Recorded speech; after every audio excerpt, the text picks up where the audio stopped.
This is a short video showing the startup procedures of the SCM Pratix 48 NST here at CIT in Bruce. My name's Dan. I'll run you through the startup process. First thing we need with this machine is power.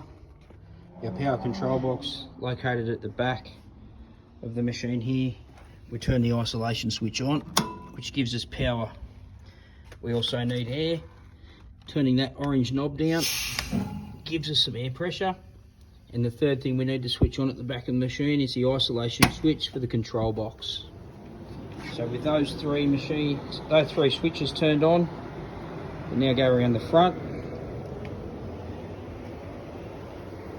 The first thing we need to check with anything on this machine is to make sure that nothing's in the way of the exclusion zone.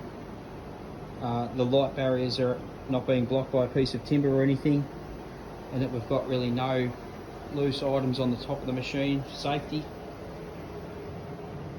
The machine itself will boot up Windows XP.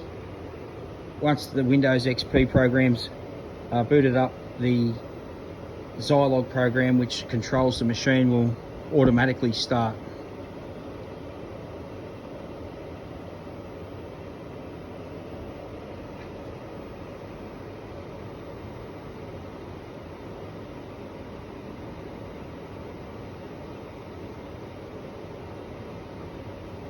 There's the Zilog program kicking into gear. It'll bring up our control frame, the interface that we'll use to calibrate the machine. The machine cannot run a program without being calibrated at the start of the day or whenever the mains power is turned off. The first thing that happens to the program, to the Zilog program, is that it'll show an alert to say that the safety devices have been activated. That's usually the first alert once power's been disconnected. At any time, these control buttons on the front here above the keyboard, this one here with the lightning bolt energizes the machine to give it power. Once you push that in and the light stays illuminated, you'll find that the actual error code is removed. First thing we need to do is to start the calibration cycle is to move the head manually away from the park position, as it doesn't know exactly where it is at this stage. We need to use our mouse here. We're going to use the paddle button with the Y because we want to move the head in the Y axis. You can see from the sticker there, that's the Y axis. So we want to use the Y and the minus button on here on the paddle. That'll make it move away. So I'm pressing my left mouse button down to move that off 0. We need to make sure that we've got our tabs at the top here in our manual mode.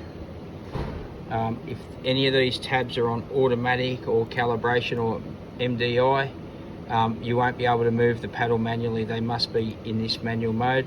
So again, Y, we press and hold the minus button down, and you'll see that the machine is starting to move from its origin towards the front.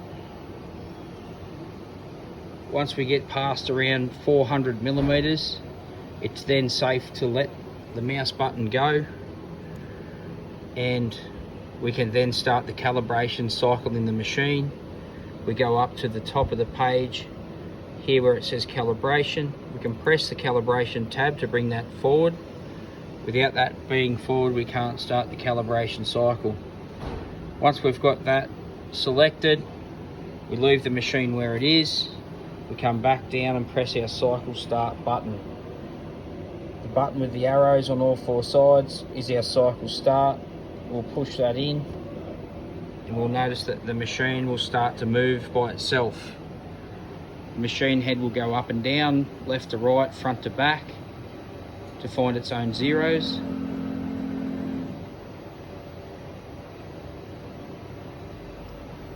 Once the machine goes back to its park position, which is 0, 0, 0 in each axis, it's then ready to